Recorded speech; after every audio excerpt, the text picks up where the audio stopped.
بسم اللہ الرحمن الرحیم نحمده ونصلی علی رسولہ الکریم اما بعد۔ آج تراویح میں سورہ یوسف تلاوت کی گئی۔ اس سورت میں اللہ رب العزت نے حضرت یوسف علیہ السلام کے واقعے کو تفصیل کے ساتھ بیان فرمایا ہے۔ حضرت یوسف علیہ السلام کا واقعہ پورے قرآن میں کہیں اور نہیں آیا ہے۔ حضرت یوسف علیہ السلام کا اسم گرامی تو قرآن مجید میں دوسرے مقامات پر آیا ہے، لیکن آپ کا پورا واقعہ صرف اور صرف سورہ یوسف کے اندر اللہ رب العزت نے بیان فرمایا۔ اس سورت کے آغاز میں اللہ رب العزت نے ارشاد فرمایا، نحن نقص علیک احسن القصص، کہ ہم آپ کے سامنے ایک بہترین قصہ بیان کر رہے ہیں۔ خود اللہ رب العزت نے حضرت یوسف علیہ السلام کے واقعے کو بہترین واقعہ بیان فرمایا۔ حضرت یعقوب علیہ السلام حضرت اسحاق علیہ السلام کے فرزند تھے، حضرت ابراہیم علیہ السلام کے پوتے تھے، اور حضرت یعقوب علیہ السلام کے 12 بیٹے تھے، جس میں سے سب سے چھوٹے اور سب سے خوبصورت حضرت یوسف علیہ السلام تھے۔ حضرت یعقوب علیہ السلام کو اپنے سارے بیٹوں میں سب سے زیادہ حضرت یوسف علیہ السلام سے محبت تھی۔ دوسرے بیٹے اس کی وجہ سے جلن کے اندر مبتلا تھے۔ ایک مرتبہ حضرت یوسف علیہ السلام نے خواب دیکھا، اور ابھی بچپنا ہی ہے اور جوانی کی عمر کو نہیں پہنچے ہیں، یہ اس وقت کا خواب ہے۔ اپنے والد کو خواب بتلایا کہ ابا جان، میں نے خواب میں دیکھا ہے کہ 11 ستارے اور سورج اور چاند مجھے سجدہ کر رہے ہیں، اس کی کیا تعبیر ہو سکتی ہے؟ حضرت یعقوب علیہ السلام فوراً ہی تعبیر کو سمجھ گئے، اور انہوں نے کہا کہ یہ خواب تم اپنے بھائیوں کے سامنے بیان نہ کرنا، وہ تمہارے دشمن بن جائیں گے۔ لیکن ہوتے ہوتے یہ خبر اور یہ خواب بھائیوں کو بھی پتہ چل گیا، تو بھائیوں کی دشمنی کے اندر اور اضافہ ہو گیا۔ حضرت یعقوب علیہ السلام کے 10 فرزند وہ ایک بیوی سے تھے، اور 2 فرزند حضرت یوسف اور ان کے سگے بھائی بنیامین یہ ایک اہلیہ سے تھے، جس کی وجہ سے حضرت یعقوب علیہ السلام کے 10 بھائی بالکل ایک طرف تھے۔ ان لوگوں نے آپس میں ایک میٹنگ کی، اور میٹنگ کیا تھی؟ اس کے اندر خفیہ تدبیریں کی گئی کہ کس طرح حضرت یوسف علیہ السلام کو اپنے درمیان سے ہٹایا جائے تاکہ ہمارے باپ کی محبت ہمیں بھی ملے۔ تو اس میں مختلف رائے آئیں۔ بعضوں نے کہا کہ انہیں قتل کر دیا جائے یا ان کے ساتھ یہ معاملہ کیا جائے۔ بالآخر ان لوگوں نے فیصلہ کیا کہ کنویں کے اندر ڈال دیا جائے، اور وہ لوگ اپنے والد کے پاس حضرت یعقوب علیہ السلام کے پاس آئے اور ان سے گزارش کی، درخواست کی کہ ہمارے ساتھ ہمارے چھوٹے بھائی یوسف کو بھی بھیجیے، ہم ان کو بھی ساتھ میں لے کر جائیں گے اور وہ ہمارے ساتھ میں کھیلیں گے، کودیں گے۔ حضرت یعقوب علیہ السلام پہلے تو تیار نہیں ہوئے، لیکن بعد میں اجازت دے دی، اور ان لوگوں نے اپنے منصوبے کے مطابق ایک گہرے کنویں کے اندر حضرت یوسف علیہ السلام کو ڈال دیا۔ اور جب شام ہوئی تو وہ لوگ روتے ہوئے واپس لوٹے اور اپنے والد محترم حضرت یعقوب علیہ السلام سے کہا کہ ہمارے بھائی یوسف کو تو بھیڑیے نے کھا لیا ہے۔ ہم نے دوڑ کا مقابلہ کیا اور اپنے سامان کے پاس اپنے چھوٹے بھائی یوسف کو بٹھا دیا، اور ہم دوڑ میں زیادہ آگے نکل گئے، اور ایک بھیڑیا آیا اور اس نے ہمارے بھائی یوسف کے اوپر حملہ کیا، اور دلیل کے طور پر انہوں نے حضرت یوسف علیہ السلام کے کرتے کو، ان کی قمیص کو اتار لیا تھا، اور اس میں کسی جانور کا خون بھی لگا دیا تھا۔ حضرت یعقوب علیہ السلام نے ان کی من گھڑت کہانی کو سن کر ہی فوراً ہی پورے واقعے کو بھاپ لیا کہ کوئی بھیڑیا اتنا عقل مند نہیں ہو سکتا کہ وہ ان کے کرتے کو اور ان کی قمیص کو ہو بہو نکالے اور کرتا اور قمیص نہ پھٹے۔ جو بھی مجرم ہوتا ہے جب کوئی جرم کرتا ہے تو کوئی نہ کوئی ثبوت اپنے پیچھے وہ چھوڑ جاتا ہے، یہی بڑا ثبوت حضرت یوسف علیہ السلام کے بھائیوں نے چھوڑا۔ حضرت یعقوب علیہ السلام نے ارشاد فرمایا کہ یہ سب ایسا واقعہ ہے جس کو تمہارے دل نے گھڑ لیا ہے، فصبر جمیل، میں تو صبر جمیل ہی اختیار کروں گا۔ پھر اس کے بعد ادھر ایک قافلہ گزرا، اور ان لوگوں نے حضرت یوسف علیہ السلام کو کنویں سے نکالا اور مصر کے بازار میں لے جا کر بیچ دیا۔ وہاں پر مصر کا ایک بڑا مالدار اور رئیس شخص تھا جو عزیز مصر کہلاتا تھا۔ بعض روایتوں سے پتہ چلتا ہے کہ وہ مصر کے علاقے کا فائنانس منسٹر تھا، وزیر خزانہ تھا، اس نے حضرت یوسف علیہ السلام کو خرید لیا اور اپنے گھر لے کر آیا اور اپنی بیوی زلیخا سے اس نے کہا کہ ان کی اچھی طرح سے دیکھ بھال کرو، ہو سکتا ہے یہ لڑکا ہمیں نفع پہنچائے، اور چونکہ ہماری کوئی اولاد نہیں ہے تو ممکن ہے آگے چل کر ہم اس کو اپنی اولاد کے اندر شامل کر لیں۔ بہرحال اللہ رب العزت فرما رہے ہیں کہ ایک طرف بھائیوں نے ایسی سازش رچی تھی کہ انہیں بے یار و مددگار کنویں میں لے جا کر چھوڑ دیا، لیکن پھر حضرت یوسف علیہ السلام کو اللہ رب العزت نے بہترین ٹھکانہ عطا فرمایا، اور حضرت یوسف علیہ السلام وہیں شعور کی عمر کو پہنچے، اور وہیں پر اللہ رب العزت نے حضرت یوسف علیہ السلام کو نبوت بھی عطا فرمائی۔ جب آپ بڑے ہو گئے تو عزیز مصر کی بیوی نے، زلیخا نے حضرت یوسف علیہ السلام کو غلط کام کے لیے اکسایا۔ اللہ رب العزت نے قرآن مجید میں اس واقعے کو بیان فرمایا ہے، ہر مسلمان جانتا ہے۔ اللہ رب العزت نے فرمایا وراودته التي هو في بيتها عن نفسه وغلقت الابواب وقالت هيت لك، کہ سارے گھر کے دروازوں کو زلیخا نے بند کر دیا اور اپنے ساتھ غلط کام کرنے کے لیے حضرت یوسف علیہ السلام سے کہا، تو حضرت یوسف علیہ السلام نے ارشاد فرمایا معاذ اللہ، اللہ کی پناہ۔ پھر آگے اللہ رب العزت نے بیان فرمایا وَلَقَدْ هَمَّتْ بِهِ وَهَمَّ بِهَا، کہ زلیخا کے دل کے اندر تو گناہ کا خیال تھا ہی، حضرت یوسف علیہ السلام کے دل میں بھی گناہ کا خیال گزرا۔ جب یہ ترجمہ کیا جاتا ہے تو بعض لوگ پریشان ہو جاتے ہیں اور کہنے لگتے ہیں کہ ایک نبی ہے اور نبی کے شان میں یہ گستاخی ہے کہ نبی کے بارے میں یہ بات کہی جائے کہ ان کے دل کے اندر گناہ کا خیال آیا۔ حالانکہ اللہ رب العزت بتلانا ہی یہی چاہتے ہیں کہ انسان کے سامنے گناہ کا ماحول ہے، گناہ کے واسطے حالات سازگار ہیں، گناہ کا داعیہ اور خیال بھی دل میں پیدا ہو رہا ہے، پھر وہ اللہ کے ڈر سے، اللہ کے خوف سے، گناہ سے بچ جائے، یہ اصل کمال ہے۔ اگر حضرت یوسف علیہ السلام کے دل میں گناہ کا خیال پیدا نہ ہوتا، گناہ کے لیے ماحول سازگار نہ ہوتا، حالات سازگار نہ ہوتے، 1000 مرتبہ زلیخا گناہ کی دعوت دیتی اور پھر حضرت یوسف علیہ السلام گناہ سے بچ جاتے، تو اس کے اندر ان کا کوئی کمال نہیں تھا اور اس کو قرآن مجید کے اندر بیان کرنے کی بھی کوئی ضرورت نہیں تھی۔ علماء نے اس کو مثال سے سمجھایا کہ ایک آدمی ہے جو نابینا ہے، جس کی آنکھوں کی روشنی نہیں ہے، اس نے اپنی پوری زندگی کبھی غلط چیز کے اوپر نگاہ نہیں ڈالی، کبھی غیر محرم کو اس نے نہیں دیکھا، کبھی اس نے فحش پروگراموں کو نہیں دیکھا،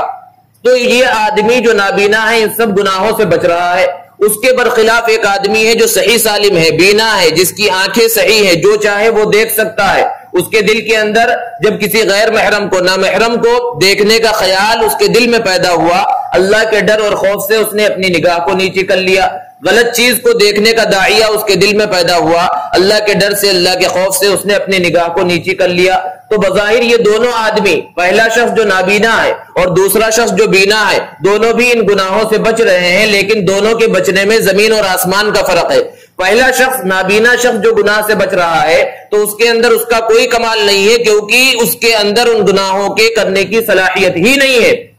جبکہ دوسرا آدمی جو گناہوں سے بچ رہا ہے، اس کے اندر اس کا کمال ہے، کیونکہ اس کے اندر ان گناہوں کے کرنے کی صلاحیت ہے۔ اسی بات کو اللہ رب العزت نے بیان فرمایا کہ حضرت یوسف علیہ السلام کے دل میں بھی گناہ کا ہلکا سا خیال آیا، لیکن پھر اللہ کے ڈر اور خوف سے بچ گئے اور دروازے کی طرف بھاگے، اور جب جو آخری دروازہ تھا جو باہر نکلتا تھا، اس دروازے کو جب کھولا تو سامنے عزیز مصر کھڑا ہے۔ اور عورتوں کی کیسی چال ہوتی ہے اور کیسا دماغ چلتا ہے، اللہ رب العزت نے بیان فرمایا کہ پیچھے ہی وہ عورت بھی وہیں پر پہنچی، زلیخا بھی، اور جب اس نے اپنے شوہر کو، عزیز مصر کو سامنے دیکھا تو الٹا حضرت یوسف علیہ السلام کے اوپر الزام لگا دیا کہ انہوں نے میرے ساتھ زیادتی کی کوشش کی ہے۔ اللہ رب العزت نے بیان فرمایا کہ عزیز مصر کے گھر والوں میں سے ایک چھوٹے سے بچے نے اس وقت حضرت یوسف علیہ السلام کے پاک دامن ہونے کی گواہی دی۔ وہی برآمدے میں ایک چھوٹا بچہ جو ابھی دودھ پینے کی عمر کا تھا اور ابھی بولنے کی عمر کو نہیں پہنچا تھا، لیکن اس نے ایک گواہی دی اور کہا کہ حضرت یوسف علیہ السلام کی قمیص کو، کرتے کو دیکھ لیا جائے، اگر آگے سے پھٹا ہوا ہے تو حضرت یوسف علیہ السلام گنہگار ہیں، اور اگر پیچھے سے پھٹا ہوا ہے تو زلیخا گنہگار ہے۔ جب عزیز مصر نے حضرت یوسف علیہ السلام کے کرتے کو دیکھا تو وہ پیچھے سے پھٹا ہوا ہے کہ حضرت یوسف آگے بھاگ رہے تھے، زلیخا نے پیچھے سے پکڑ کر روکنے کی کوشش کی تھی، جس کی وجہ سے پیچھے سے ان کا کرتا پھٹ گیا تھا۔ عزیز مصر سمجھ گیا کہ میری بیوی ہی گنہگار ہے، لیکن چونکہ معاشرے کے اندر اس کی ایک عزت تھی، اس نے اس معاملے کو دبانے کی کوشش کی اور حضرت یوسف علیہ السلام سے کہا کہ تم اس کو چھوڑ دو، اور اپنی بیوی سے اس نے کہا ان کیدکن عظیم، کہ تم عورتوں کی جو چالیں ہوتی ہیں وہ بڑی خطرناک ہوتی ہیں۔ اس کے بعد اللہ رب العزت نے بیان فرمایا کہ اس بات کی خبر کہ زلیخا نے اپنے گھر میں رہنے والے ایک شخص سے، ایک غلام سے اپنی خواہش پوری کرنے کی کوشش کی ہے، تو شہر کی جو عورتیں تھیں، بڑے بڑے گھرانوں کی امراء اور وزراء کی بیویوں نے طرح طرح کی باتیں کہنا شروع کر دیا کہ عزیز مصر کی بیوی بھی کیسی ہے کہ اپنے غلام کو بہلا رہی ہے، پھسلا رہی ہے۔ جب عزیز مصر کی بیوی زلیخا کو اس بات کا پتہ چلا کہ میرے بارے میں طرح طرح کی باتیں کہی جا رہی ہیں، تو اس نے ساری عورتوں کی اپنے گھر میں دعوت دی اور دسترخوان پر پھل رکھے اور پھلوں کو کاٹا نہیں، وہاں پر چاقو رکھ دیا گیا، اور پھر اس کے بعد سب کے ہاتھ میں چاقو دے دیا گیا اور پھل رکھ دیے گئے، اور ادھر حضرت یوسف علیہ السلام سے باہر آنے کے لیے کہا گیا۔ جب مصر کی عورتوں نے حضرت یوسف علیہ السلام کو اور ان کے حسن و جمال کو دیکھا تو وہ حیران رہ گئی، اور انہوں نے پھل کاٹنے کے بجائے اپنی انگلیوں کو کاٹ لیا۔ وہ اتنی مبہوت رہ گئی تھی اور ان کی زبان سے یہ الفاظ نکلے حاشا للہ ما ھذا بشرا، کہ قسم اللہ کی یہ انسان نہیں ہے، ان ھذا الا ملک کریم، یہ تو کوئی فرشتہ ہے۔ پھر اس کے بعد عزیز مصر کی بیوی نے کہا یہی وہ شخص ہے جس کے بارے میں تم لوگ مجھے ملامت کر رہی تھی، پہلی مرتبہ میں نے اسے بہلایا پھسلایا تو یہ بچ گیا، لیکن اگر اگلی بات اس نے میری بات کو نہ مانا تو اسے سخت سزا دی جائے گی یا پھر اسے قید خانے کے اندر ڈال دیا جائے گا۔ حضرت یوسف علیہ السلام نے جب اس بات کو سنا تو انہوں نے دل کے اندر یہ بات کہی کہ میرے پروردگار مجھے تو قید خانہ ہی زیادہ پسند ہے، اور پھر حالات ایسے بنے، تفصیل کا موقع نہیں ہے، حضرت یوسف علیہ السلام جیل کے اندر پہنچ گئے، قید خانے کے اندر پہنچ گئے، بغیر کسی جرم کے، بغیر کسی گناہ کے۔ قید خانے کے اندر حضرت یوسف علیہ السلام کے ساتھ دو جوان اور بھی داخل ہوئے۔ ان دونوں نے حضرت یوسف علیہ السلام کی نیکی کو دیکھا اور ان کے اخلاق و کردار کو دیکھا تو ان سے گھل مل گئے، اور ان کے سامنے دونوں نے اپنے خواب بیان کیے۔ ان میں سے ایک نے کہا کہ میں نے یہ دیکھا ہے کہ میں شراب نچوڑ رہا ہوں، اور دوسرے نے کہا کہ میں نے یہ دیکھا ہے کہ میرے سر کے اوپر روٹی ہے اور پرندے اس کو جو ہے آ کر کھا رہے ہیں۔ حضرت یوسف علیہ السلام نے فوراً ان کے خواب کی تعبیر کو نہیں بتلایا، کیونکہ اب حضرت یوسف صرف ایک عام انسان ہی نہیں تھے بلکہ اب نبی بھی بن چکے تھے، اس لیے نبوت کی ذمہ داری کو ادا کیا، اور حضرت یوسف علیہ السلام نے ارشاد فرمایا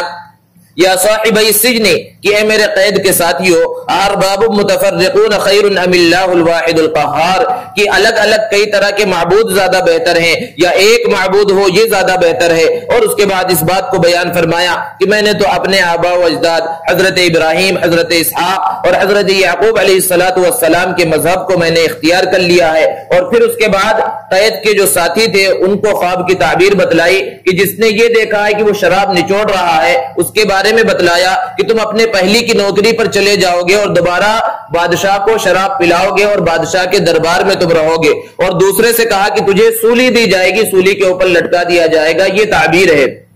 جب وہ دونوں جانے لگے، ایک کو سولی پر چڑھانے کے واسطے لے جایا گیا اور دوسرے شخص کو آزاد کرا کے بادشاہ کے دربار میں بھیجا جانے لگا، تو حضرت یوسف علیہ السلام نے اس شخص سے کہا کہ بادشاہ سے جا کر کہہ دینا کہ ایک معصوم اور بے قصور بھی جیل کے اندر پھنسا ہوا ہے جس کا کوئی جرم نہیں ہے، لیکن یہ شخص جس کے اوپر حضرت یوسف علیہ السلام نے احسان کیا تھا، اس کی خواب کی تعبیر بتلا کر اسے خوشی عطا فرمائی تھی، وہ حضرت یوسف علیہ السلام کے بارے میں جا کر دربار میں کچھ کہنا بھول گیا، حضرت یوسف یاد ہی نہیں رہے اور ایک لمبا زمانہ گزر گیا۔ مفسرین نے روایات کے تناظر میں بیان فرمایا کہ پھر حضرت یوسف علیہ السلام تقریباً 7 سال تک پھر جیل کے اندر رہے۔ پھر اتفاق سے بادشاہ نے ایک خواب دیکھا اور صبح میں درباریوں کے سامنے بتلایا کہ اس خواب کی تعبیر بتلاؤ، تو درباریوں نے کہا کہ اس خواب کی کوئی حقیقت نہیں ہے اور ویسے بھی ہم خوابوں کی تعبیر نہیں جانتے۔ اب وہ شخص جو 7 سال پہلے جیل سے چھوٹ کر آیا تھا، جب دوبارہ خواب کی بات آئی فوراً حضرت یوسف علیہ السلام یاد آ گئے اور اس نے بادشاہ سے کہا مجھے تھوڑی سی مہلت دی جائے، میں اس خواب کی تعبیر ابھی آ کر بتلاتا ہوں۔ حضرت یوسف علیہ السلام کے پاس وہ پہنچا جیل کے اندر، قید خانے کے اندر، اور بادشاہ کے خواب کو بیان کیا۔ حضرت یوسف علیہ السلام چونکہ نبی ہیں، اور نبی کی شان کیسی ہوتی ہے، نبی کا اخلاق اور نبی کا کردار کیسا ہوتا ہے کہ کوئی شکایتیں نہیں کی کہ تو میرے بارے میں بھول گیا تھا، بلکہ پہلے خواب کی تعبیر بتلائی، اور خواب کی یہ تعبیر بتلائی کہ 7 سال تک تمہارے درمیان خوب غلہ اگے گا، اس کو تم محفوظ کر کے رکھو، کیونکہ اس کے بعد جو 7 سال آئیں گے وہ خشک سالی کے ہوں گے، وہاں پر غلہ صحیح انداز میں نہیں اگے گا۔ اس تعبیر کو جب جا کر اس نے بادشاہ کو بتلایا تو بادشاہ نے حکم دیا کہ حضرت یوسف علیہ السلام کو دربار میں بلایا جائے۔ بہرحال لمبا واقعہ ہے۔ حضرت یوسف علیہ السلام جب بادشاہ کے دربار میں پہنچے ہیں تو حضرت یوسف علیہ السلام کو ایک بڑی ذمہ داری دی گئی۔ آج کے اعتبار سے کہا جائے تو انہیں مصر کا فائنانس منسٹر بنایا گیا، وزیر خزانہ بنایا گیا، اور ایک اعتبار سے وہ اس ملک کے بادشاہ بن گئے۔ اور پھر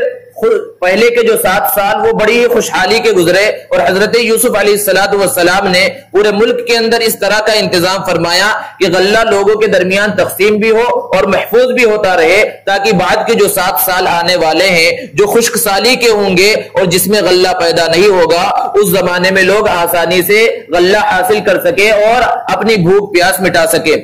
جب دوسرے 7 سال آئے اور ہر طرف خشک سالی پھیل گئی اور ہر طرف قحط پڑ گیا، غلے کا نام و نشان نہ رہا، اور اس قحط کی وبا حضرت یعقوب علیہ السلام اور حضرت یوسف علیہ السلام کے بھائی جہاں رہتے تھے وہاں تک، کنعان تک بھی پہنچی، اور ان لوگوں کو پتا چلا کہ مصر کا ایک بادشاہ ہے، وہ لوگوں کو بہت کم قیمت میں غلہ دیتا ہے۔ تو ان لوگوں نے سفر کیا، 10 کے 10 بھائیوں نے بنیامین کو چھوڑ کر، کیونکہ حضرت یوسف کے چلے جانے کے بعد حضرت یعقوب بنیامین کو اپنے ساتھ رکھنے لگے تھے، ان کو کہیں بھی الگ نہیں بھیجا کرتے تھے۔ یہ 10 بھائی مصر کے اندر پہنچے ہیں، حضرت یوسف علیہ السلام کے دربار میں پہنچے، لیکن حضرت یوسف علیہ السلام کو پہچان نہ سکے۔ روایتوں کے اندر ہے کہ حضرت یوسف علیہ السلام چونکہ بہت زیادہ خوبصورت تھے، اس لیے اپنے چہرے پر نقاب ڈال کر رکھا کرتے تھے، اور بعض روایتوں کے اندر ہے کہ نقاب تو نہیں تھا، لیکن چونکہ حضرت یوسف علیہ السلام کو ان کے بھائیوں نے بچپن میں ہی الگ کر دیا تھا اور بچپن میں ہی کنویں میں ڈال دیا تھا، اور ان کے تو ذہن و دماغ میں بھی نہیں تھا کہ حضرت یوسف علیہ السلام زندہ ہوں گے اور اس درجے تک پہنچ گئے ہوں گے، اور بچپن سے جوانی کا زمانہ آنے تک چہرے کے خد و خال اور نقش و نگار بدل جاتے ہیں، اس لیے بھائی تو پہچان نہ سکے۔ حضرت یوسف علیہ السلام فوراً پہچان گئے اور ان لوگوں نے غلہ دینے کی خواہش کا اظہار کیا۔ حضرت یوسف علیہ السلام نے 10 اونٹ غلہ انہیں عطا کیا، اور پھر پوچھا تمہارا کوئی اور بھائی بھی ہے؟ تو انہوں نے کہا ہمارا ایک بھائی اور ہے۔ حضرت یوسف علیہ السلام نے فرمایا کہ اگلی بار جب آنا تو انہیں بھی ساتھ میں لے کر آنا، کیونکہ تم دیکھ رہے ہو میں اچھی طرح غلہ دینے والا ہوں، اگر اگلی بار تم اپنے بھائی کو ساتھ میں لے کر نہیں آئے تو میں تمہیں کوئی غلہ نہیں دوں گا۔ یہ بھائی خوش خوش واپس لوٹے اور گھر پہنچتے ہی اپنے والد حضرت یعقوب علیہ السلام کے سامنے شکایت کرنے لگے کہ آپ نے ہمیں بنیامین کو ساتھ لے جانے کی اجازت نہیں دی تھی، اگر ہم ساتھ لے جاتے تو 1 اونٹ غلہ اور ملتا۔ اور پھر جب انہوں نے سامان کو کھولا تو جو قیمت انہوں نے بادشاہ کے دربار میں ادا کی تھی وہ قیمت بھی ان کے سامان میں سے مل گئی۔ اب ان لوگوں نے کہا کہ دیکھو بادشاہ کتنا رحیم ہے، کتنا کریم ہے، کتنا احسان کرنے والا ہے کہ اس نے غلے کے ساتھ ساتھ ہمارے پاس قیمت کو بھی لوٹا دیا ہے۔ اور پھر انہوں نے اپنے والد کی بہت زیادہ منت سماجت کی کہ بنیامین کو بھی ہمارے ساتھ بھیج دیا جائے اگلی بار۔ بالآخر حضرت یعقوب علیہ السلام نے بنیامین کو لے جانے کی اجازت دی، اور 11 بھائی دوبارہ جب حضرت یوسف علیہ السلام کے پاس پہنچے تو اپنے سگے بھائی بنیامین کو حضرت یوسف علیہ السلام نے الگ بلایا اور انہیں بتلا دیا کہ دیکھو میں تمہارا بھائی ہوں اور میں تمہیں اپنے پاس روکنا چاہتا ہوں، تم کچھ بھی مت کہنا، اپنی زبان کو نہیں کھولنا۔ اور پھر دوبارہ ان سب کو غلہ دیا، اور جب یہ قافلہ 11 کے 11 بھائیوں کا تھوڑی دور چلا گیا تو پھر بادشاہ کے محل کے درباریوں نے اعلان کیا کہ ایتھا العیر انکم لسارقون، کہ اے قافلے والو تم چور ہو، رک جاؤ۔ حضرت یعقوب علیہ السلام نبی ہیں اور یہ نبی کے فرزند ہیں اور انہیں چور کہا جا رہا ہے، تو ان کے دل کے اوپر بہت سخت گراں گزرا یہ، اور وہ لوگ پلٹے اور انہوں نے کہا کہ ماذا تفقدون، تمہاری کیا چیز چوری ہو گئی ہے؟ ہم جو ہے چوری کے واسطے یہاں پر نہیں آئے، ہم چوری کرنے والے نہیں ہیں۔